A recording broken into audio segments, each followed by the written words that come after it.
Filosóficos. Nos da muchísimo gusto que estén acompañándonos esta tarde, eh, que tenemos pues a un invitado de lujo, como ustedes podrán eh, cerciorarse de ello en un momento. Nos acompaña Daniel Garibay, para cederle lo más pronto posible la palabra y que tenga tiempo de exponernos lo que hoy generosamente ha preparado para todos nosotros y todas nosotras. Leo una muy breve semblanza de su trayectoria curricular. Eh, Daniel Garibay es doctor en filosofía por las universidades de St. Andrews y Stirling, con especialización en filosofía del lenguaje y epistemología social. Además, es licenciado y maestro en filosofía por la Universidad Nacional Autónoma de México. Ha sido profesor de asignatura de filosofía del lenguaje en la Escuela Nacional de Antropología e Historia, así como profesor adjunto en la Universidad Nacional Autónoma de México y en la Universidad de St. Andrews. Fue miembro del Centro de Investigaciones Filosóficas Arqué en el Reino Unido durante el doctorado y fue estudiante asociado en el Instituto de Investigaciones Filosóficas de la UNAM durante sus estudios de maestría y licenciatura. Su tesis doctoral versó sobre actos de habla de grupo. En esta tesis desarrolló una propuesta sobre las condiciones necesarias y suficientes para atribuir actos de habla de grupo, a grupos, perdón. Bueno, el día de hoy, el doctor Daniel Garibay nos va a presentar la charla de perdón, es que se me olvidó, tenía que decir, es que fue tan reciente que nos agarró también durante las preparaciones de esta charla. El doctor acaba de publicar un artículo en la importantísima revista Síntesis, acaba de salir, está recién cocinado y listo para que todo el mundo pueda leerlo y acercarse a su trabajo. El artículo recientemente publicado hace unos cuantos días es Autoridad y aserciones de grupo. Bueno, añado ese dato muy importante a su semblanza. Y bueno, ahora sí, voy a cederle la palabra para que nos presente esta conferencia que se titula Actos de habla y acciones comunicativas de grupo. Adelante, por favor, doctor. Ah, hola a todos, muchas gracias, Laura. Bueno, primero quiero agradecer a Laura y al CIU como por haberme invitado a dar esta charla. Estoy muy contento al respecto. Déjenme compartir la presentación. Eh, Ahí está la presentación, creo que sí se alcanza a ver. Ah, sí, ahí está, bien. Listo, ya está. Eh, Bien, entonces ahora, sí, como ya dijo Laura, la charla que les daré el día de hoy se titula Actos de habla y acciones comunicativas de grupo. Eh, de nuevo les agradezco a todos como por estar aquí, por la invitación que me hicieron para dar esta plática. Un poco la idea de lo que quiero hacer el día de hoy es pues hablarles de justo mi investigación que hice en el doctorado y utilizarlo un poco como de pretexto para que darles a conocer algunas cosas acerca de actos de habla y un poco también acerca de epistemología social.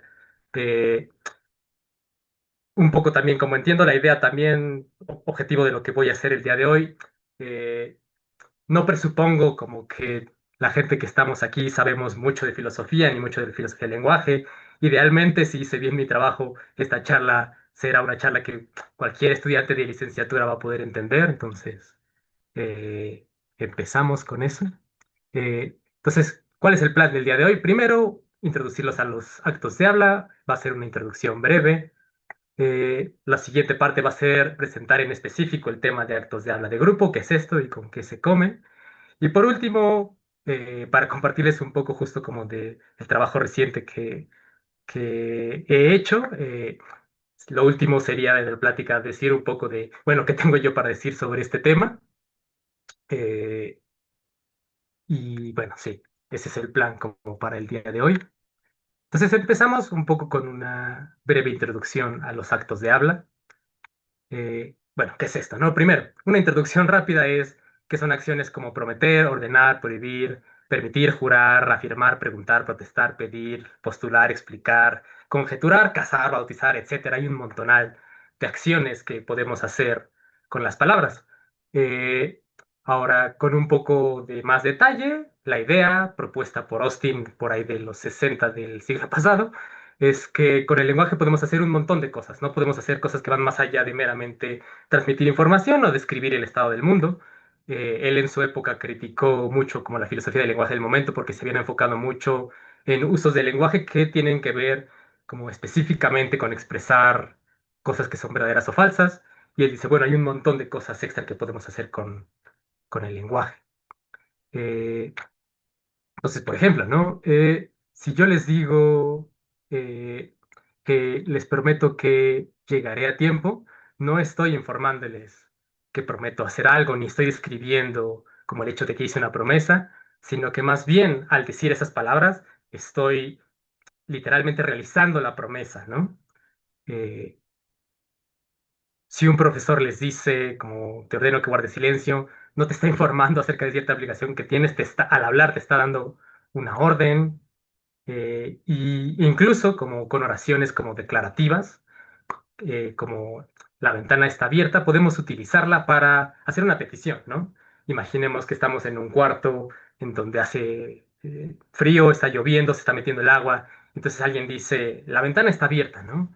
Y en el contexto uno puede entender que lo que está pidiendo, lo que está haciendo esta persona es pedir que se cierre la puerta o quizás hacer una advertencia para que nadie se resbale, ¿no? No meramente advirtiendo algo, perdón, no meramente describiendo el estado de la ventana, ¿no?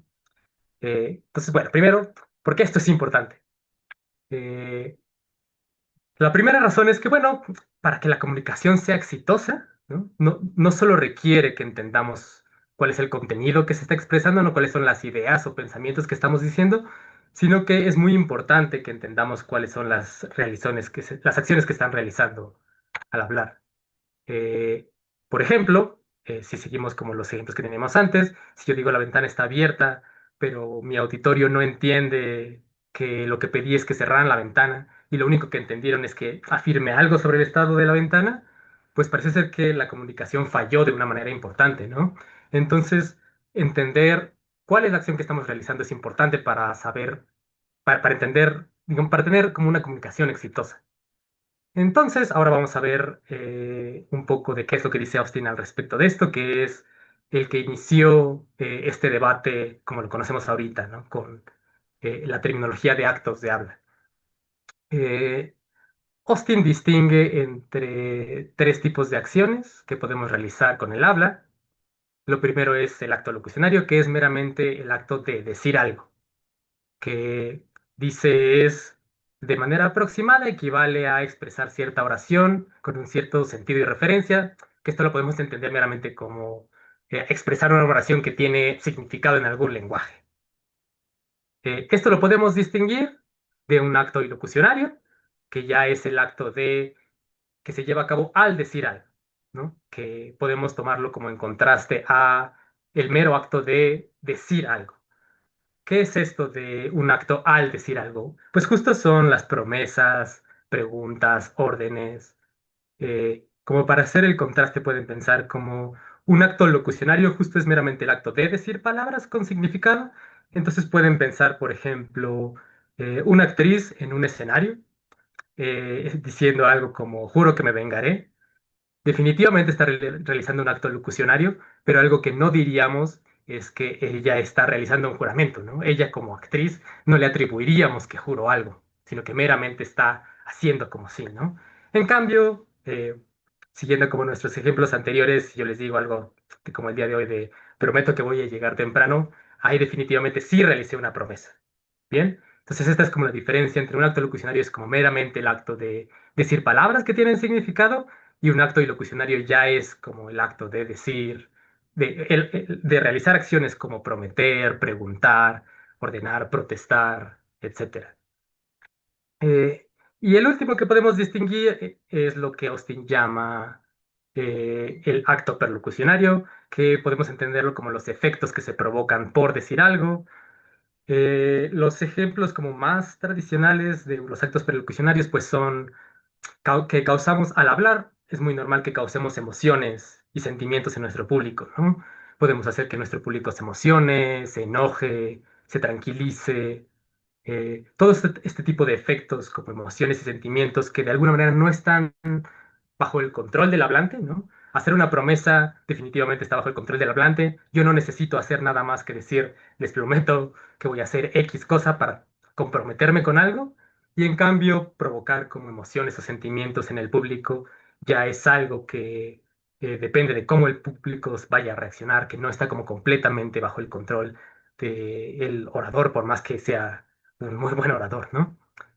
Eh, entonces, bien, ya que tenemos como estas herramientas que nos da Austin, los actos dilocucionarios son principalmente lo que ahora conocemos como actos de habla y podemos distinguir, digamos, dos elementos en los actos de habla. Por un lado, el contenido, que es lo que se dice mediante el acto de habla, y por otro lado, la fuerza, que es el tipo de acción realizada, que ya dijimos es prometer, afirmar, ordenar, etcétera, ¿no?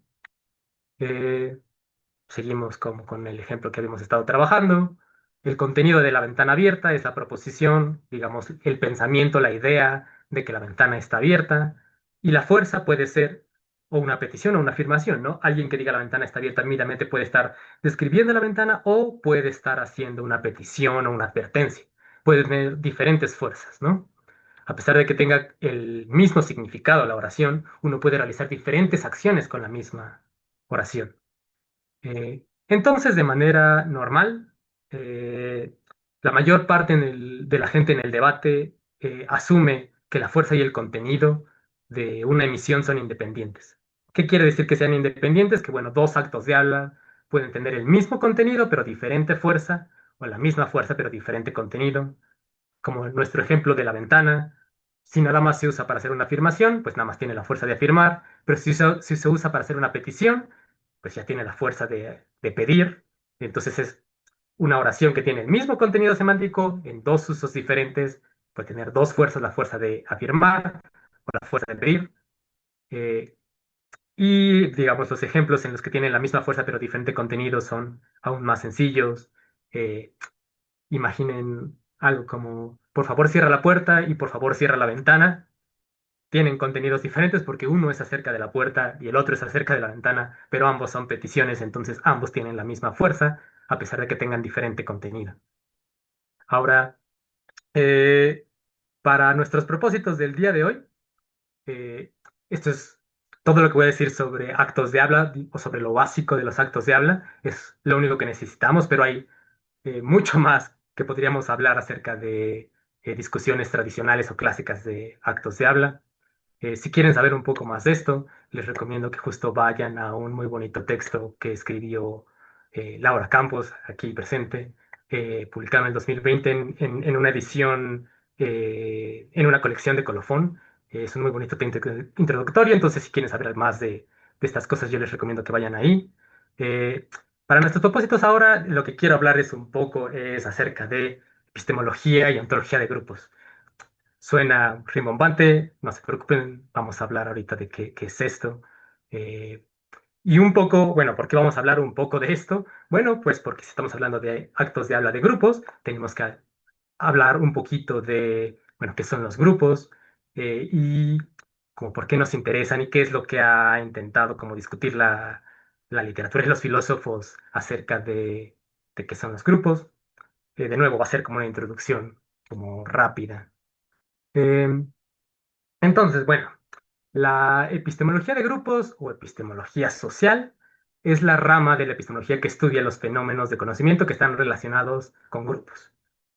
Por ejemplo, desde la epistemología social se ha objetado que el conocimiento es más bien un fenómeno colectivo, ¿no? Que cuando pensemos en conocimiento no tenemos que pensar en algo que un individuo tiene, sino que más bien tenemos que pensar en algo que se ha generado y distribuido socialmente. Eh, Como ejemplos de estas cosas que han utilizado para este tipo de discusiones es, pues miren cómo se desarrolla la ciencia como desde hace bastante tiempo. eh, Requieren como grupos muy grandes de investigadores para poder entender como cosas muy complejas como eh, cómo funcionan las partículas o qué sé yo, ¿no? Pero entonces si miras como este tipo de casos, y no solo como casos de conocimiento científico, pero es un muy buen ejemplo, pues tienes un caso en donde pues el conocimiento se generó socialmente y hasta puedes incluso argumentar que se distribuye entre los diferentes investigadores y no es algo que todo ese conocimiento lo tenga una y solo una persona. Entonces, este es el tipo de cosas que le ha interesado a la epistemología social. Por otro lado, tenemos la antología de grupos, que es, eh, digamos, una disciplina a la que le ha interesado definir, pues, objetos y eventos. En particular, dado que es social, pues le interesan los objetos y eventos sociales, como por ejemplo lo son los grupos o las acciones colectivas. Ahora, esto los estoy poniendo, lo que quiero darles un poco como del sabor de lo que se hace como en estas subdisciplinas de la filosofía, pero no estoy siendo como súper estricto acerca de lo que son. Por ejemplo, probablemente epistemología de grupos y epistemología social no son exactamente lo mismo. Probablemente la epistemología social es un poco más amplia que la epistemología de grupos, pero aquí nada más es un poco como para que tengan una idea de qué es lo que nos interesa como en estas subdisciplinas de la filosofía y qué es lo que han intentado como hacer. Eh, Bien, ahora vamos a justo decir, bueno, ¿qué quieres de qué estamos hablando cuando hablamos de grupos, ¿no? Entonces, por grupos me refiero a instituciones, gobiernos, empresas, equipos de investigación, tropas de baile, asociaciones, una familia, equipos de trabajo, etcétera, ¿no? Estos son el tipo de ejemplos de los que estamos hablando cuando hablamos de grupos. Eh, una distinción básica es entre meras colecciones y grupos. Por ejemplo, podemos pensar en la colección de alumnos con cabello largo de la UAM o la colección de alumnos zurdos de la UAM. Eh, estos son ejemplos que pues no asumo que no existe una asociación de alumnos con cabello largo en la UAM o una asociación de alumnos zurdos. Podría existir una asociación de alumnos zurdos que eso es un poco más común. Para este ejemplo simplemente estoy asumiendo que no es el caso, ¿no? Eso querría decir que meramente es una colección porque, digamos, no están coordinados para realizar actividades, no hay colaboración entre sus miembros, son meramente como una colección de personas que comparten la característica o de tener cabello largo o de ser zurdos, ¿no? Eh, para mis propósitos aquí, de nuevo no voy a utilizar como una definición muy precisa de lo que es un grupo, pero podemos entenderlo como colecciones que tienen características como colaboración o coordinación intencionada, ¿no? Entonces, bueno, contrasten el ejemplo como de la colección de los alumnos con cabello largo con, por ejemplo, una asociación deportiva dentro de la universidad. Eh, en una asociación deportiva dentro de la universidad, bueno, ahí sí los alumnos comparten planes, objetivos, y no solo eso, sino que se juntan y se coordinan para llevar a cabo estos planes que tienen en común. Ahora, una mera colección puede pasar a ser un grupo, ¿no? Dependiendo de las relaciones que haya entre sus miembros. Por ejemplo, la colección de alumnos zurdos de la universidad puede llegar el momento en el que decidan que hace falta, por ejemplo, más mobiliario para zurdos en la universidad. Entonces, se pueden juntar para coordinar diversas acciones para pedir que haya un aumento de mobiliario especializado para gente zurda en la universidad. Y entonces va a pasar de ser una mera colección a ser un grupo, porque ya va a adquirir estas características de tener coordinación intencionada y colaboración entre sus miembros, ¿no? Ahora, la siguiente cosa que nos interesa, además de qué son los grupos, pues son las acciones grupales. Eh, para de nuevo como tener un poco la idea de qué son las acciones grupales, primero veamos una cosa que no es una acción grupal. Entonces, imaginen una situación en la que una colección de personas en un parque empiezan a huir de la lluvia y de manera más o menos coordinada, por esto quiere decir que no chocan, no se empujan, no corren de manera caótica, corren a refugiarse. Ajá. Contraste en este caso con un segundo ejemplo en donde también hay una colección de personas que realizan, digamos que exactamente las mismas acciones, o sea, es idéntico, ¿no? Uno lo vería y no podría distinguir entre los dos casos, pero la diferencia es que en el segundo caso, esto es una obra de teatro, no es que estén huyendo de la lluvia como de manera azarosa, sino que ensayaron, se pusieron de acuerdo para hacer estas acciones, para que parezca que están huyendo de la lluvia. Entonces, lo primero no cuenta como una acción grupal, porque no hay esto que estamos buscando como coordinación intencionada, pero la segunda sí. Ujú. Ahora, de manera coloquial, es súper común que les atribuyamos una serie muy amplia de acciones y estados a grupos. Esto es como súper importante porque para estos debates que tienen que ver con grupos y agentes colectivos, una de nuestras evidencias como más fuertes e importantes que tenemos son eh, nuestro comportamiento lingüístico, ¿no? Y nuestro comportamiento lingüístico es tal que es súper común que les atribuyamos directamente a los grupos y no a los individuos, acciones y estados. Por ejemplo, Philip Morris. Philip Morris es una compañía tabacalera muy grande, creo que es ahorita la más grande del mundo. Podemos y le hemos atribuido que sabe que fumar causa cáncer. Al gobierno le podemos atribuir que cree que no necesita cobrar más impuestos. A un grupo de científicos que desarrolló una vacuna. A un grupo de jóvenes le podemos atribuir que empujaron un auto. Y a un grupo de trabajadores podríamos atribuirles que construyeron un puente. Ahora, en específico, lo que nos interesa a nosotros para esta plática son los actos de habla de grupo porque les atribuimos de manera usual, normal, en el transcurso de nuestra vida, actos de habla a los grupos. Entonces, por ejemplo, podemos atribuirle a Philip Morris que mintió al decir que fumar no causaba cáncer, caso real. Podemos atribuirle a Coca-Cola que afirmó que el azúcar no estaba relacionado con la diabetes, también fue un caso real. Y podemos también atribuirle al gobierno que prometió resolver algún problema, a la universidad que prohibió la entrada a algún edificio y a un grupo de científicos que nos advirtió sobre el cambio climático, ¿no? Este es el tipo de acciones que nos interesan, ¿no? Que son actos de habla. Noten de nuevo que estas atribuciones son como de lo más común, ¿no? Esto es algo que realizamos al hablar todo el tiempo. Eh, entonces, si recuerdan como la distinción que hicimos entre la gente que está huyendo de la lluvia y la tropa de teatro que está actuando como si huyera de la lluvia, podemos hacer una distinción como muy similar en actos de habla de grupo. Eh, En este momento imaginen que entra una cabra en la videollamada, ¿no? Aparece un cuadrito de video por ahí y hay una cabra ahí. Y entonces nosotros no esperábamos eso y por sorpresa todos gritamos al mismo tiempo, hay una cabra en la videollamada. Eh, Contrasten este ejemplo con un segundo ejemplo en donde en esta ocasión no fue como fortuito, no fue azaroso, sino que nos coordinamos para gritar hay una cabra en la videollamada al mismo tiempo. Ujú. Igual que con el ejemplo del parque, la diferencia es que el primer caso fue como meramente accidental, ¿no? Dijimos lo mismo al mismo tiempo, meramente por accidente, y en el segundo caso no. En el segundo caso nos pusimos de acuerdo para gritar hay una cabra en la videollamada, intencionalmente. Ahora, ¿qué nos interesa? ¿Cuáles son como el tipo de preguntas que nos hacemos? Ya que teníamos como este tipo de casos y que estamos hablando de que los grupos realizan actos de habla, bueno, nos interesan cosas como si hay alguna diferencia entre que un individuo y un grupo realicen un acto de habla, ¿sí?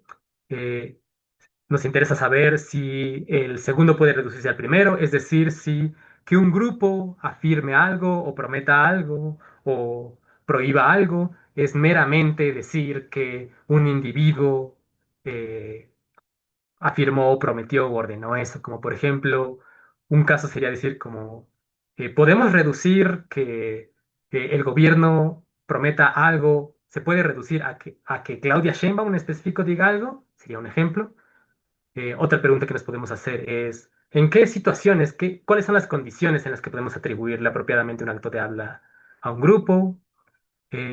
Si un grupo puede realizar actos de habla independientemente de sus miembros la realicen. Esta es como una pregunta muy importante, ya que si estamos pensando en si pueden reducirse uno al otro, pues podemos preguntarnos si hay ocasiones en las que los grupos realicen actos de habla a pesar de que ninguno de sus miembros hayan realizado actos de habla. Por ejemplo, si es posible que el gobierno prometa algo o mienta a pesar de que ningún miembro del gobierno haya mentido o prometido algo.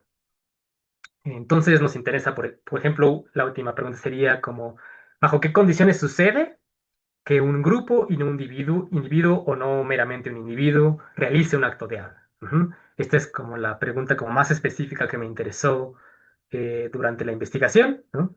¿Cuáles son las condiciones en las que es apropiado atribuir un acto de habla de un grupo y no solamente a individuos o no a individuos? Ahora, al igual que en el caso de los actos de habla, podemos hacernos la pregunta de, bueno, ¿y por qué nos importa esto, ¿no? ¿A quién le sirve? Que hagamos este tipo de preguntas. Y bueno, lo primero es que eh, como teóricos y como sociedad nos interesa atribuir responsabilidades. Y de nuevo, esto es algo como súper intuitivo y súper básico que hacemos todo el tiempo, atribuir responsabilidades, ¿no?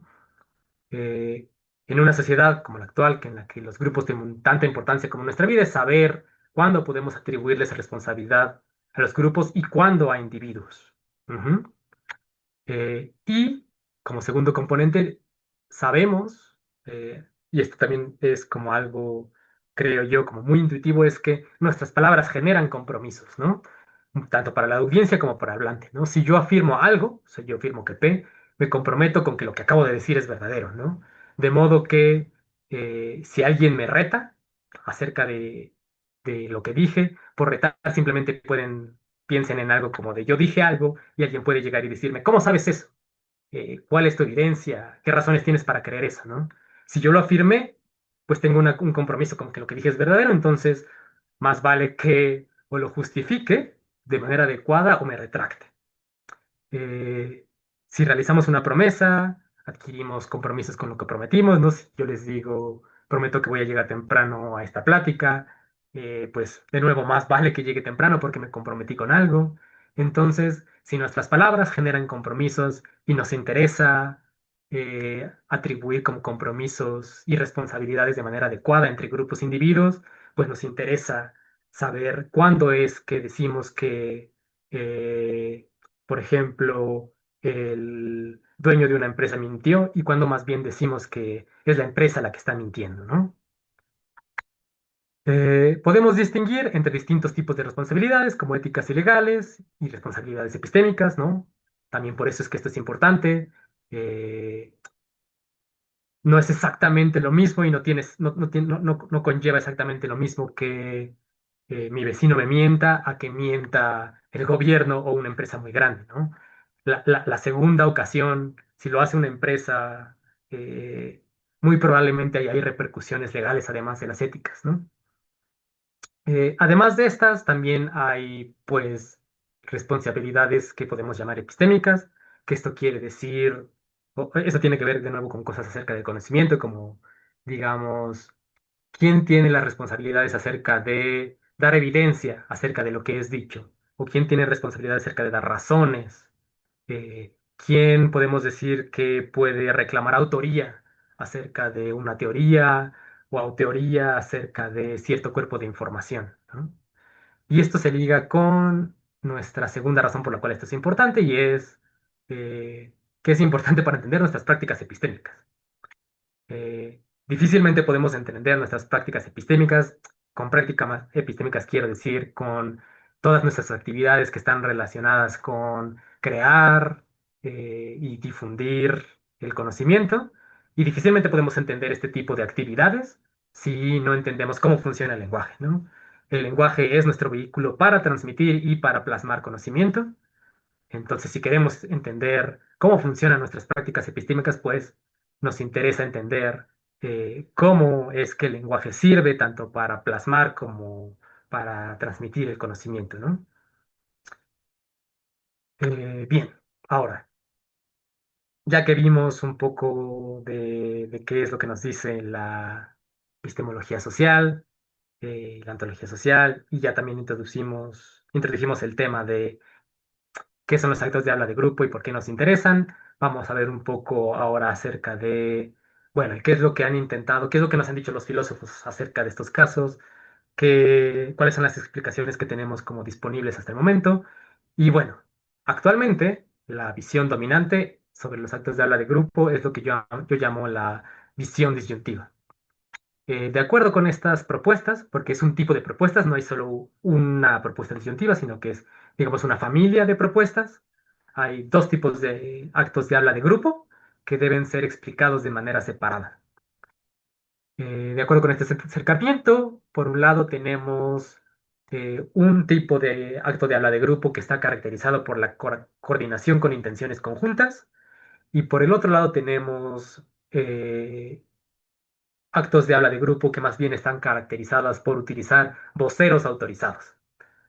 Eh, Ejemplos de este acercamiento son Lucky, que probablemente es la más influyente ahorita en este tema. Publicó un libro como muy interesante en el 2021, pero también hay otras personas como, con trabajo muy interesante como Ludwig, Marsili, trabajo muy reciente, ambos. Y también merece como mención Hughes en el 84, que es la persona que, hasta donde yo alcancé a revisar, es el primero que habla acerca del tema de que podemos atribuirles actos de habla a grupos y no individuos. Eh, Tiene bastante tiempo que se le ocurrió esta idea, nada más que tardó un poco de tiempo en agarrar tracción, digamos.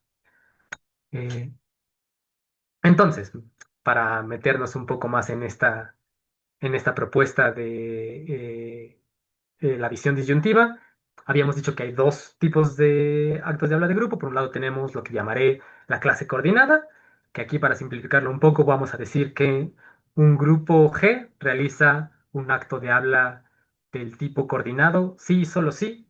Los miembros de G realizan el acto comunicativo A de manera coordinada. Y número dos, los miembros de G tienen cierta intención comunicativa conjunta de expresarse como grupo mediante dicho acto. Eh, Esto puede estar como un poco técnico. Vamos a ver un ejemplo, no se preocupen.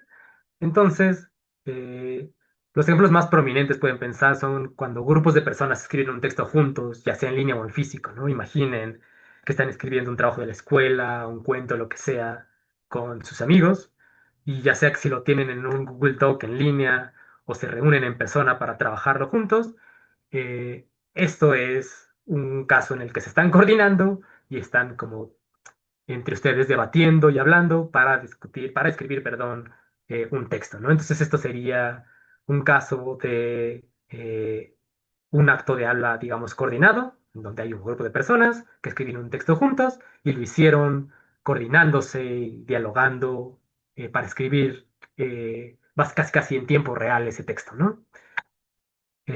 Hay otros ejemplos, no es como el único caso. Lucky, por ejemplo, presenta un ejemplo un poco curioso para mí, en donde imaginen que hay un grupo de náufragos que se coordina para escribir con sus cuerpos ayuda en la playa, para poder ser vistos como los rescatistas. Aquí escribir con sus cuerpos no quiere decir que estén muertos, sino que no tienen herramientas para escribir algo en la playa, entonces decidieron utilizar pues sus propias personas para escribir la palabra ayuda en la playa que se pueda ver desde arriba, digamos, como por un helicóptero o algo parecido, ¿no? Entonces, de nuevo hubo coordinación entre sus miembros y tenían la intención de pedir ayuda eh, a través de estas acciones coordinadas eh, pues tales personas van a ser la Y, estas otras personas van a ser la A, etcétera, ¿no? Eh, Hay otros casos, como por ejemplo, esto, en unos casos como interesantes y complejos que presenta Ludwig, él argumenta que hay específicamente ciertas fuerzas ilocucionarias que son siempre realizadas por grupos. Como para hacer un poco la distinción como con esto que está diciendo Ludwig, de lo cual voy a hablar un poquito también más adelante, es que, digamos, una aseveración o una petición la puede realizar tanto un individuo como un grupo, ¿no? Eh, Como en el caso de Lucky, los náufragos pidieron ayuda, pero yo como persona también puedo pedir ayuda, ¿no? Ahora, lo que es aquí interesante de lo que está argumentando Ludwig es que dice que ciertas acciones este, que se pueden hacer con palabras, jamás son realizadas por individuos. Él dice que acuerdos, casamientos, votaciones e incluso saludos son acciones que se realizan siempre por grupos y jamás por individuos. Piensen que, como para ver cuál es la intuición, es más o menos raro pensar que yo puedo hacer un acuerdo solo, ¿no? Podríamos pensar que es un uso más o menos metafórico cuando yo digo algo así como hice un acuerdo conmigo mismo, ¿no? Pero normalmente, si alguien dice, llegué a un acuerdo con alguien más, ¿no? Necesito un alguien más para hacer un acuerdo. Lo mismo podríamos decir como un casamiento, ¿no? no sucede como, como entendemos los casamientos actualmente, no sucede que sea suficiente que una persona quiera casarse para que se case una pareja, ¿no? Ahora, la segunda clase de este, actos de habla de grupo que vamos a ver son los que dijimos que utilizaban voceros. Eh, Eso quiere decir que, bueno, un grupo realiza un acto de habla utilizando voceros, sí, solo sí. Hay un vocero autorizado por G para hablar en el nombre del grupo G y el vocero realiza cierto acto comunicativo dentro de los márgenes de autoridad que tiene, ¿no?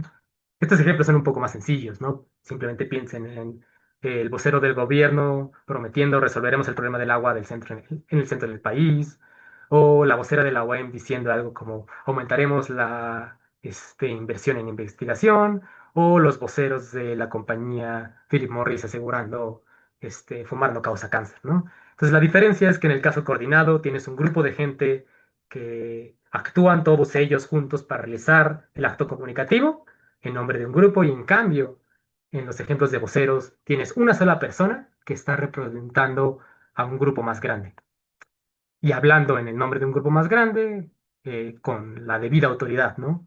Que hay ocasiones en las que alguien puede intentar hablar en nombre de un grupo, pero que no tiene la debida autoridad para hacerlo. Bien, ahora llegamos a la parte final de esta plática, que es, bueno, ¿qué tengo yo para decir sobre todo esto? Am, entonces, tengo varias objeciones a la visión disyuntivista, pero para esta plática voy a centrarme en dos. Si no nos da tiempo, hay una de las dos que puedo cortar, pero esperemos que me alcance el tiempo para hablar de las dos. También espero no estar yendo demasiado rápido con todo esto. Am, entonces, la primera objeción que tengo es que la versión disyuntivista no distingue adecuadamente entre actos de habla de grupo y actos de habla individuales. Y la razón de esto es que no distinguen estas propuestas entre lo que yo llamo locuciones e ilocuciones de grupo. Si recuerdan, habíamos hablado al principio de locuciones e ilocuciones. Una locución es el mero acto de decir palabras y una ilocución ya es la acción de prometer, afirmar, preguntar, ordenar.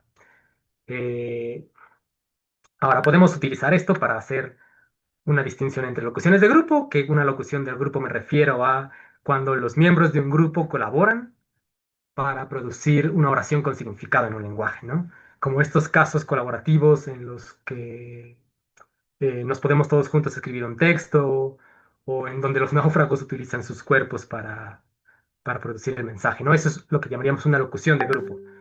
En cambio, si piensan en los casos de voceros no producen locuciones de grupo porque es un solo individuo el que está haciendo la emisión, ¿no? El que está realizando la acción comunicativa es una sola persona. Entonces, los casos en donde escribimos juntos o nos coordinamos para producir el mensaje son locuciones de grupo, pero los casos de voceros más bien tienen locuciones individuales.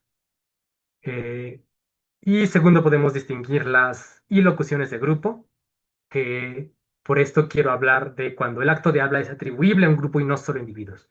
En términos más hostillanos, esto quiere decir, o podemos ponerlo como que es el acto realizado al decir algo, pero cuando es atribuible a grupos y no solo a individuos, y tampoco es distribuible entre conjuntos de individuos, ¿no? Se define en oposición al mero acto de emitir palabras realizado por un grupo, ¿no? Aquí ya estamos hablando de cuando la promesa es atribuible al gobierno o al grupo de investigadores, lo que sea, y no atribuible solamente a algún individuo.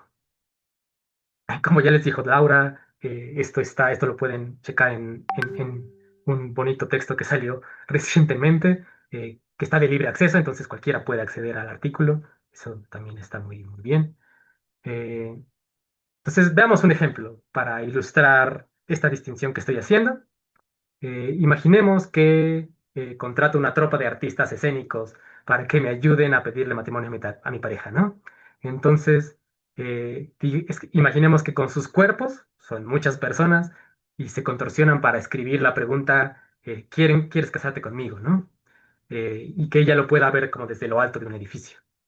Eh, Podemos describirlos correctamente como que tienen la intención de representarse a sí mismos como miembros del grupo comprometidos a hacer una pregunta, y en cierto sentido también realizan una acción grupal, ¿no? Se están coordinando para, con sus cuerpos escribir esta pregunta, pero, cosa muy importante, lo están haciendo en mi nombre, ¿no? Soy la ilocución, ¿no? El acto de pedir matrimonio no lo está haciendo en un sentido importante el grupo, ¿no? Si ella llegara a decir que sí, no se va a casar con el grupo, se va a casar como conmigo, ¿no? Eh, entonces, en este caso, el acto ilocutivo, la petición de matrimonio no es una ilocución grupal. Ujú. Pero sí hubo una locución grupal. Recuerden, hubo una locución grupal porque la tropa se coordinó para escribir la oración con sus cuerpos, pero la ilocución es atribuible solo a mí.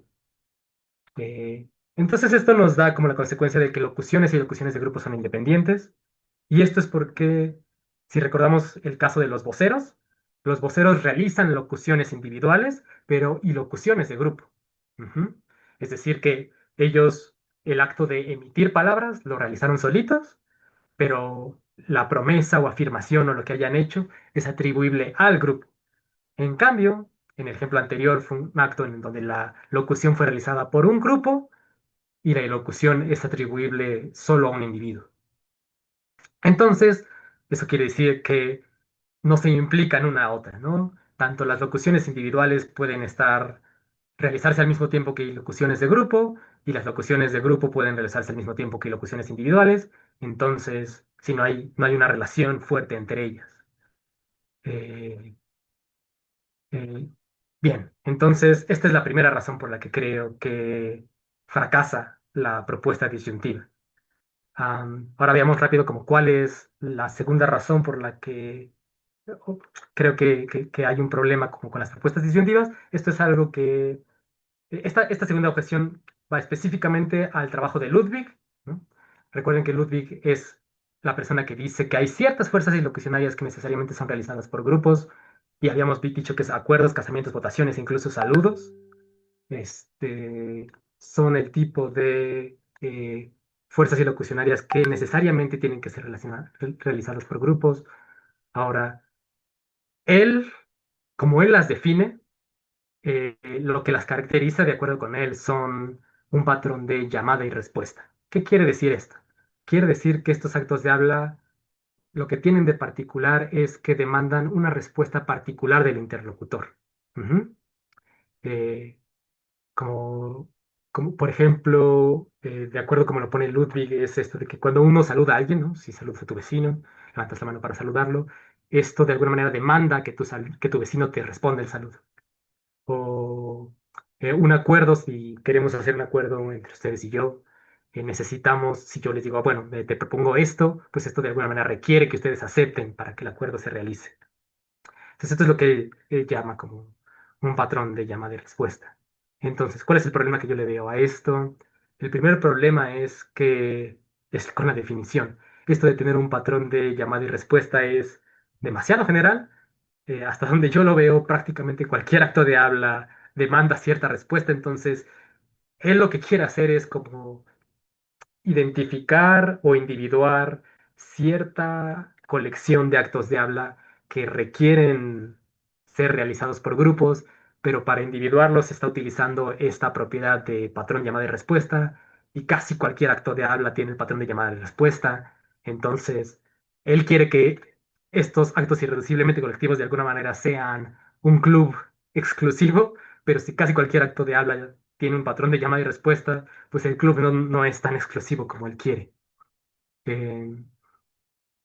Eh, para hacer ejemplos, como las preguntas demandan ser respondidas, las afirmaciones demandan ser retadas o aceptadas, las órdenes, demandas y peticiones demandan ser cumplidas, las prohibiciones demandan ser respetadas, etcétera. Entonces, este asunto de que los actos de habla demanden cierta respuesta especial no es nada raro.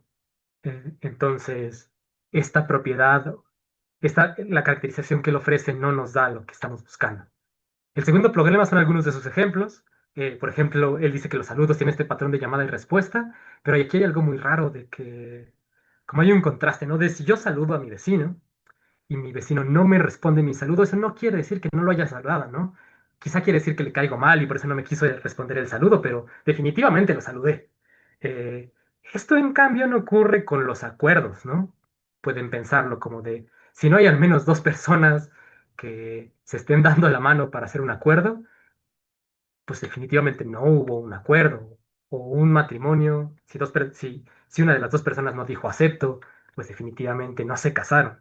Entonces, algunos ejemplos como los ejemplos de saludo no iluminan mucho lo que quiere decir Ludwig, pero eso no quiere decir que no haya como algo muy interesante como en lo que está proponiendo, porque si bien el ejemplo de los saludos no funciona para lo que él quiere, estos ejemplos como de realizar acuerdos o casamientos, hay como que definitivamente requieres de que haya más de una persona, ¿no? No puede haber un acuerdo de nuevo como con solo una persona, pues acordaste algo con alguien, no puedes casarte solo, te casaste con alguien. Entonces, algunos de sus ejemplos apuntan a algo interesante, pero no queda bien descrito por cómo él está trabajándolo. Entonces, bueno, ¿cómo solucionamos estos problemas? Eh, Esto lleva un poco como mi propuesta positiva. Primero, lo que propongo es que por actos de habla de grupo, lo que debemos entender básicamente son las ilocuciones de grupo. Es decir, que un acto de grupo es el acto realizado al decir algo que es atribuible a grupos y no solo a individuos. Eh, Segundo, ya que pulimos un poco cómo vamos a entender qué es un acto de habla de grupo, tengo una propuesta de cómo distinguir los actos de habla de grupo de los actos de habla individuales. Eh, y esta es mi propuesta, que de nuevo está en un artículo muy bonito que está disponible para ustedes. Eh, entonces, de acuerdo con mi propuesta, que la llamo la propuesta de la autoridad, un grupo afirma que P solo si un acto comunicativo A que expresa que P es realizado por uno o más hablantes y al menos uno de ellos pretende expresar que P. Y número dos, el hablante o los hablantes, al menos alguno de estos, tienen la autoridad para hablar en nombre del grupo y actúan en virtud de esa autoridad. Eh, Anotaciones aquí sobre el concepto de autoridad que estoy usando, porque si ustedes recuerdan, digamos, esto de que se requiera autoridad no es algo súper nuevo. Austin también habló de autoridad desde los 60 en relación con los actos de habla. Y cuando hablábamos de los ejemplos de voceros, gente como Lucky, como Ludwig, también hablan de que hay cierto tipo de autoridad que uno necesita tener como vocero. Algo muy importante como que yo estoy como proponiendo en esto que estoy diciendo es que si ellos entienden este concepto de autoridad como algo que se aplica a individuos, no como algo que los individuos pueden tener. Yo, en cambio, lo que estoy proponiendo es que la autoridad es algo que pueden tener colecciones de personas también. ¿Esto para qué? Para explicar los casos como los de cuando estamos escribiendo juntos en tiempo real un texto o los casos en los que las personas se coordinan para pedir ayuda con sus cuerpos. Lo que yo propongo aquí en estos casos es que, bueno, en esos casos lo que sucede es que quien tiene la autoridad es la colección de personas como colección de personas, no como individuos. Eh, Esto no me parece nada raro, creo yo. Consideren un cuerpo legislativo como los senadores del estado de Morelos, tienen como grupo la autoridad de promulgar leyes para su estado, ¿no? Pero ninguno de ellos, ninguno de los legisladores tiene como individuo esa autoridad, ¿no? Si alguien quiere promulgar leyes para el Estado de México, para el Estado de Morelos, tiene que ser el cuerpo legislativo el que lo haga, ¿no? No ningún individuo, eh, cual individuo tiene autoridad para promulgar una ley, no al menos bajo eh, nuestro sistema de gobierno actual, ¿no? Entonces no es nada raro que las colecciones de individuos tengan autoridad para hacer algo, que tengan autoridad para realizar algo que ningún individuo tiene autoridad para realizar. Entonces yo propongo un concepto más amplio de autoridad para que dé cuenta de todos estos casos que estamos trabajando. Y muy importante es que eh, estos casos en los que tienes un grupo que es vocero de un individuo, mi propuesta no la clasifica como un acto de habla de grupo. que es algo que sí hacen propuestas anteriores, como ellos decían que lo único que hace falta para que un acto de habla colectivo o coordinado sea un acto de habla de grupo, pues es que un grupo de gente se coordine con cierta intención de realizar un acto comunicativo como todos juntos, pues eso querría decir que este caso que les puse arriba como de pedir matrimonio sería un acto de habla de grupo y yo creo que no, ¿no? Y mi propuesta no la clasifica como un acto de habla de grupo, como creo yo es correcto. Entonces, por último, para terminar, algo que propongo es eh, como una nueva clasificación de algo más amplio que llamemos acciones comunicativas de grupo. ¿Por qué propongo esto? Un poco la idea es que no cualquier acción comunicativa que está realizando un grupo es un acto de habla de grupo. Y creo que es un error que han estado cometiendo como en la literatura, pensar que si hay un acto comunicativo y ese acto comunicativo es realizado por un grupo, entonces tienes un acto de habla de grupo. Yo creo que más bien necesitamos un concepto más amplio de acciones comunicativas de grupo, porque nuestro acto de, nuestro concepto de actos de habla de grupo es que lo queremos para algo más específico, que como habíamos dicho, pues lo queremos como para algo como locuciones de grupo. Entonces creo que podemos distinguir entre como diferentes cosas que cuentan como acciones comunicativas de grupo, como por ejemplo algunos casos de colecciones de locuciones. Por ejemplo, eh, recuerden, colecciones de locuciones son estos casos en donde nos coordinamos para decir algo, ¿no? Eh, Como en el caso de que entró, bueno, de lo de la cabra, si ustedes nos coordinamos para decir al mismo tiempo, hay una cabra en la videollamada, esto hay algún sentido en el que cuenta como una acción comunicativa de grupo porque nos coordinamos para decir todos lo mismo al mismo tiempo. Eh, y esto lo podemos distinguir de una locución de grupo, que es más bien como el caso en donde un grupo de personas se coordina para escribir algo con sus cuerpos, ¿no? Aquí más bien fue todo el grupo el que el mismo mensaje fue trabajado por todos los miembros y estos los distinguimos de las ilocuciones de grupo que yo creo que son lo que tenemos que entender como actos de habla de grupo, ¿no? Una ilocución de grupo que son las acciones como promesas, afirmaciones, órdenes que son atribuibles a grupos. Y eso es lo que yo creo que de manera propia debemos llamar acto de habla de grupo.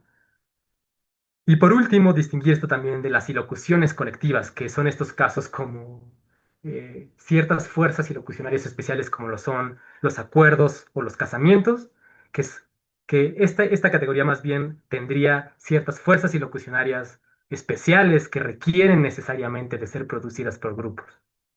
Entonces, lo que las caracterizaría no es, como dice Ludwig, este asunto de que eh, tienen un patrón de llamada y respuesta, sino que lo que los caracterizaría más bien sería la idea de que para ser producidas necesariamente tiene que haber una colección de personas involucradas y jamás hay un individuo en solitario que pueda realizar por sí mismo un acuerdo o un casamiento, ¿no?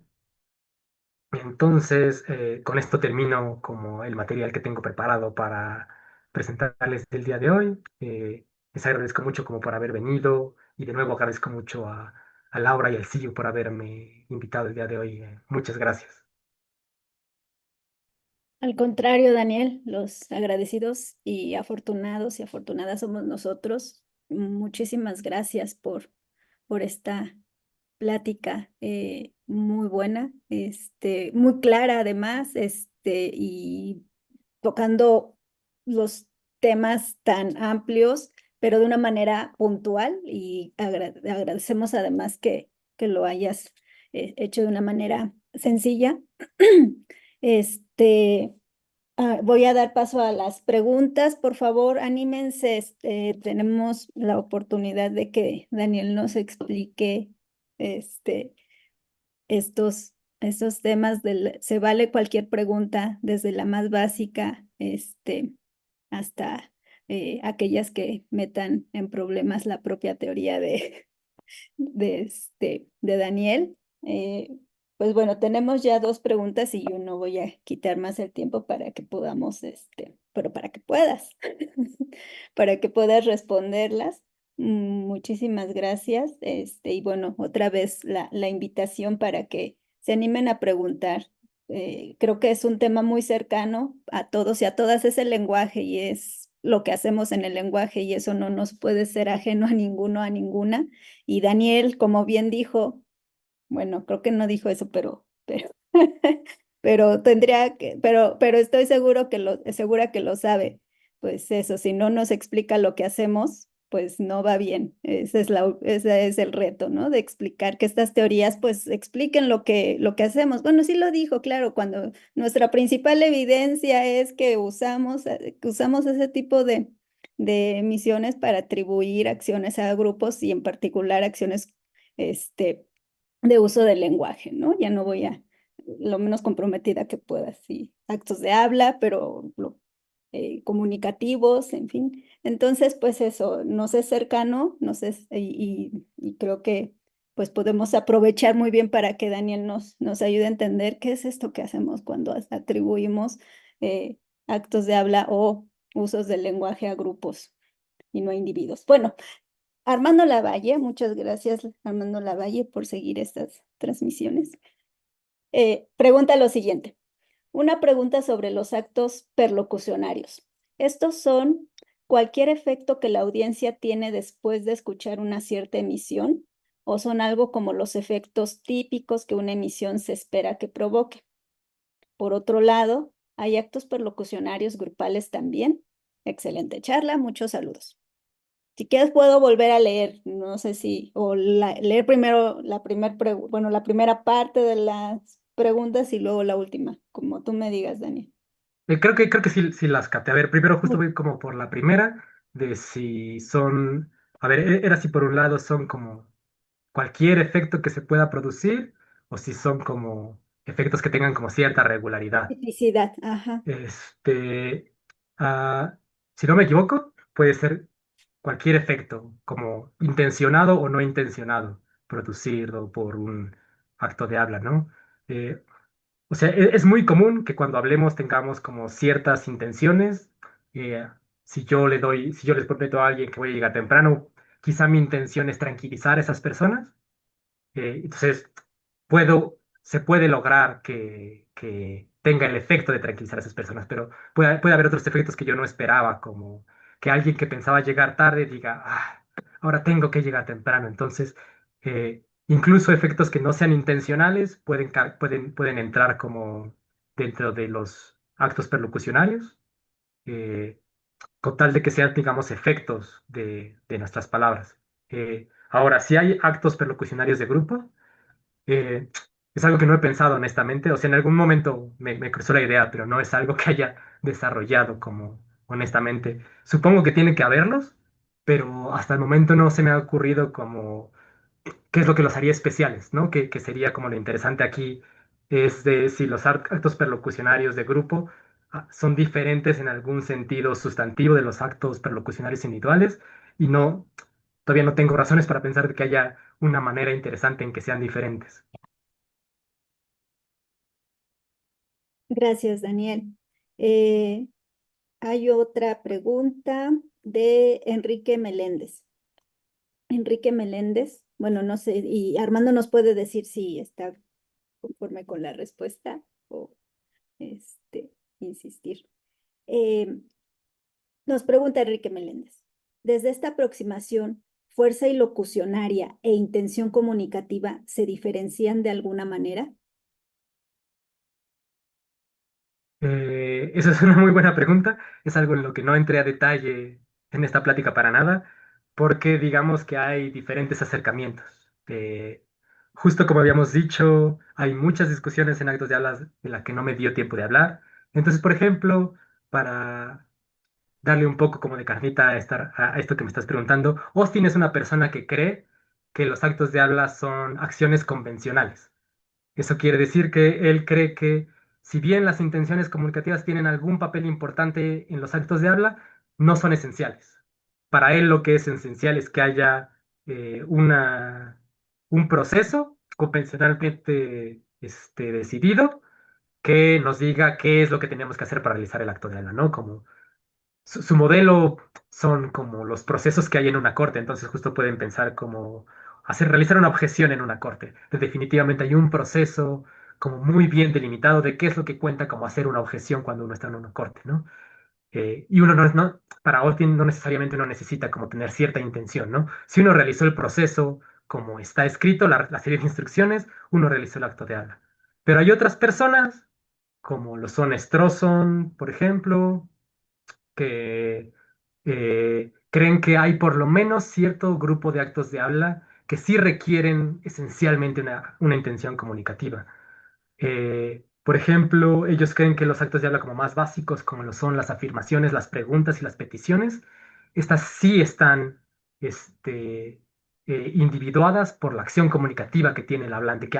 Lo que gente justo como Strawson dice es que si pensamos en el caso de una afirmación, no hay como una convención estricta por ningún lado que nos diga qué es lo que tenemos que hacer para afirmar algo, sino que afirmemos algo más bien tiene que ver con que yo tenga la intención de describir el mundo o de comprometerme con algo, algo de este estilo. O más específicamente quizá para esta gente más bien lo que dirían es, yo afirmo algo si tengo la intención de causar una creencia en mi auditorio.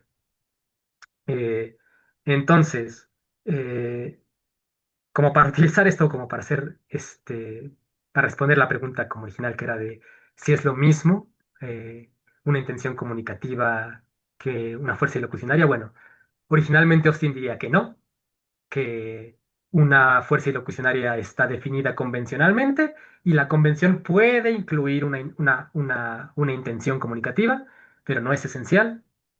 Y ya después hay gente que defiende que sí, hay intenciones ilocucionarias que son esenciales para al menos ciertos actos de habla, como lo son las afirmaciones, preguntas y peticiones. Eh, y todavía más adelante hay algunas personas que dicen que ninguna de las dos, pero eso ya es adelantarnos un poco, ¿no? Hay gente que cree que, por ejemplo, más bien lo que es esencial de los actos de habla son las funciones y que la función puede requerir convenciones o intenciones, eh, pero eso es secundario, dirían algunas personas como lo es Millikan. Eh, entonces espero que esto no sea demasiada información y sirva para responder la pregunta, que es una pregunta muy pertinente. Gracias, Daniel. Pues lo mismo, nos hace otra pregunta Enrique Meléndez, pero también está invitado a decirnos si hace falta algo para la respuesta anterior a su pregunta, a su primer pregunta. Bueno, la segunda pregunta que nos hace, bueno, que te hace Enrique Meléndez es, ¿cómo dialoga el nivel explícito e implícito desde este enfoque de los actos de habla? Esa es otra buena pregunta, Mm. porque sí, hay gente como Searle que cree que hay actos de habla indirectos, que podemos pensar, justo yo utilicé este caso de que yo digo la ventana está abierta para hacer una petición. Superficialmente, si yo nada más digo la ventana está abierta, como utilicé una oración declarativa, parecería que superficialmente lo que hice fue una mera afirmación. Y gente como Searle, perdón, diría que aquí hay un acto de habla indirecto y el acto de habla indirecto es la petición. Eh, y justo gente como Searle lo que diría que, bueno, todos estos actos de habla indirectos, perdón, lo que es importante para ellos son las intenciones del hablante, ¿no? Que en estos contextos, justo como si está lloviendo, está entrando mucha lluvia, yo digo, la ventana está abierta, lo que toma primacía, digamos, lo que es más importante son cuáles son las intenciones que yo tengo como hablante en esta conversación, y mis intenciones son en esa ocasión, pues, que se cierre la ventana, ¿no? O pedirles que se cierre la ventana. Entonces, hay algunas propuestas que justo nos dicen algo acerca de que las intenciones son las que nos van a guiar acerca de si fue directo o indirecto. Bueno, van a ser más bien las que guían los actos de habla indirectos. Hay algunas otras propuestas, como por ejemplo, si no me equivoco, es Colville en el 2010 que propone algo como que Eh, en este caso, cuando yo realicé la afirmación de eh, la ventana está abierta, por un lado está la afirmación convencional o más bien está el acto de habla convencional de que realiza una afirmación, y por otro lado está eh, el, el acto de habla intencional de hacer una petición de que se cierre la ventana. Entonces, hay gente que ha justo desarrollado como herramientas para manejar este tipo de asuntos de qué es explícito y qué es implícito, que podemos como ligarlo a cosas de convenciones e intenciones, eh, y que más o menos empata con este asunto de si el acto de habla fue indirecto o directo. Muchas gracias, Daniel. Eh, Hay una pregunta más bueno, no sé si un seguimiento a la... Ajá, sí, es un seguimiento de Armando Lavalle a una de las preguntas que había realizado. Voy a leer el comentario. Nos dice Armando Lavalle. Sobre la segunda pregunta, pensaba, sobre la segunda pregunta pensaba, a partir de la charla, que si hay actos y locucionarios grupales, debería haber perlocucionarios grupales. Rápidamente, hay cosas que denominamos como indignación colectiva. Por ejemplo, la comunidad latina ante las declaraciones del gobierno de los Estados Unidos sobre restricciones migratorias o casos similares. El efecto que parece que nos interesa es el impacto en la comunidad, no en individuos.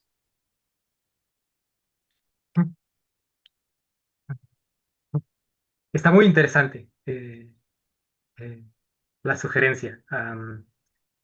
Me agrada bastante. Ja. Solo supongo que ahí habría que pulir como varias cosas, porque uno podría pensar que una perlocución de grupo tiene que ver con los efectos que produce el grupo. Y el ejemplo más bien está en términos de que el efecto es producido sobre un grupo y no sobre individuos. Eh, entonces, definitivamente tiene sentido pensar que hay ciertos efectos que son sobre comunidades y no sobre individuos,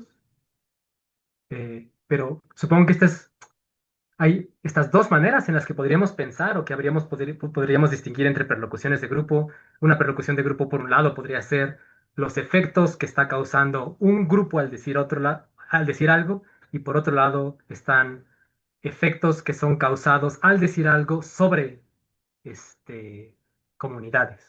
Pero sobre esta segunda, como manera de entenderlo, eso querría decir que eh, un individuo puede causar efectos perlocucionarios de grupo, porque, por ejemplo, algo que diga algún presidente, como ese tipo de casos que estás pensando, definitivamente puede indignar a una población grande, a pesar de que esté hablando como a título personal, ¿no? Entonces, pues sí está muy interesante. Podríamos discutir esto de que, entonces, una locución individual y una ilocución individual pueden tener pueden provocar como perlocuciones colectivas o algo por el estilo, no pueden provocar efectos sobre grupos, sino sobre individuos. Esto habría que trabajarlo como con más detalle, pero está como muy interesante la sugerencia. Gracias, Daniel. Pues esperamos a ver si alguien más se anima a preguntar algo. Mientras pues yo quiero aprovechar este silencio de nuestros los seguidores y quienes nos están viendo en línea. Este, pero la mía es solo una cuestión, tal vez, bueno, me pasaste muy rápido, quizás para mí, tal vez soy la única que se quedó con la duda, pero es sobre cuando dices, bueno, yo lo que sostengo es que los actos grupales, los actos de habla grupales son aquellos atribuibles pues a un grupo a nivel de la ilocución. Sí, eso está bien. ¿Sí? Eso va bien. Pero luego yo me ahí, ¿con base en qué o qué determina esa atribución de la ilocución? O sea, es a nivel de, o sea, ¿cómo atribuyes? ¿Qué criterio, qué elemento que para hacer esa atribución? Sí, ¿qué criterio te deja establecer si la ilocución es atribuible a grupo o a individuo? Me sigue silenciado, perdón. Sí, gracias. Sí, es una buena pregunta y me permite aclarar cosas que quizás justo no quedaron como Claro, es Creo que ahí porque, pasaste muy rápido, justo como en tu sí, propuesta, entonces quizás haya sido, bueno, no sé, por eso es como es de aclaración mi pregunta. Ujú. sí, sí, pero justo va como va como al núcleo de la propuesta, entonces como tiene como todo el sentido que este, se necesite que este tipo de cosas como se expliquen bien. Y bueno, lo pongo aquí es esta, ¿no?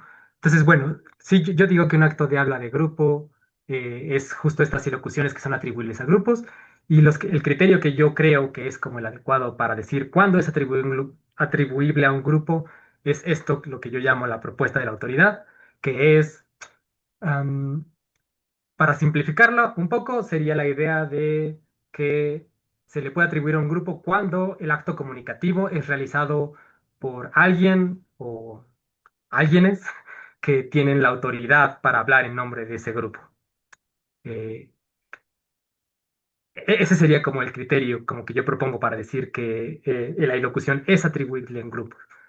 Cuando él o los hablantes tienen la autoridad para firmar o para realizar actos de habla en nombre de ese grupo y actúan además en virtud de esa autoridad.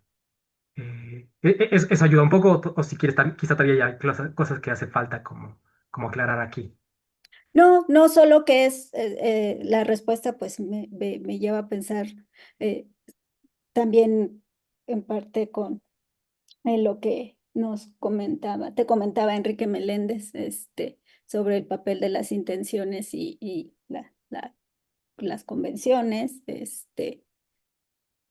porque parecería entonces que, o sea, que la fuerza ilocucionaria, o sea, va por distintos caminos, ¿no? La autoridad es lo que te determina, digamos, si el acto es grupal en el sentido en el que tú lo quieres, ¿no? Ujú. Y, pero la fuerza ilocucionaria no es, no es sensible, como dice gente como Langton, no es sensible a esa autoridad. La fuerza ilocucionaria no, pero lo que determina que sea grupal o individual, sí es sensible a esa autoridad. Ajá. O sea, el Sí, tipo de acto de habla realizado va a tener otra explicación, pero si es un acto individual o colectivo, eso depende de la autoridad. Ya, bueno, sí. sí, tienes, lo pusiste como completamente en los términos en los que yo lo pongo. Y justo me salté como este tipo de cosas de algo que hago como en como mi investigación es distinguir entre como el tipo de tareas que estamos respondiendo, porque creo que son tareas que justo no se distinguieron como bien en discusiones previas, porque justo yo creo, como tú lo acabas de poner, yo creo que la tarea de individuar fuerzas ilocucionarias es independiente de la tarea de decir si el acto de habla fue de grupo o individual, ¿no? Necesitamos una explicación que nos diga si el acto de habla es atribuible a grupos y otra explicación que nos diga si el acto de habla tiene la fuerza de una pregunta o la fuerza de una afirmación, etcétera.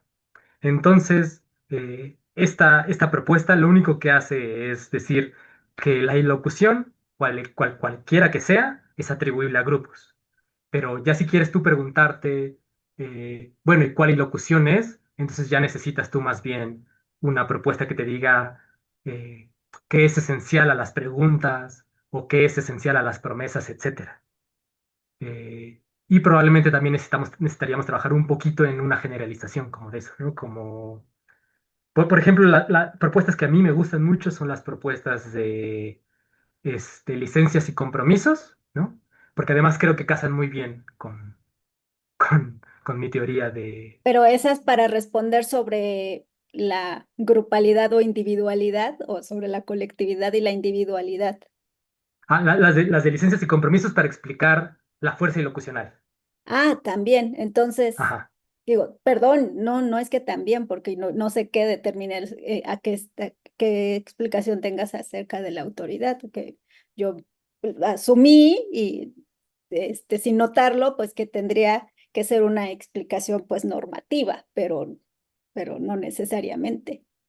Este, También es un debate como muy interesante que estuve como teniendo conmigo mismo y con gente durante el doctorado acerca de si mi propuesta de la autoridad es una propuesta convencional, porque justo Austin tiene como estas ideas de que eh, si uno piensa en casos como de bautizar o de casarse, pues que tengamos la autoridad para casar o para bautizar, pues eso depende como de alguna convención, ¿no?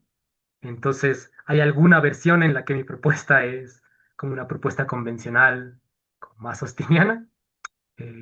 Creo que herramientas que da CERL podrían utilizarse justo como para explicar que este es un asunto convencional, pero también hay alguna versión en la que creo que esto sería normativo.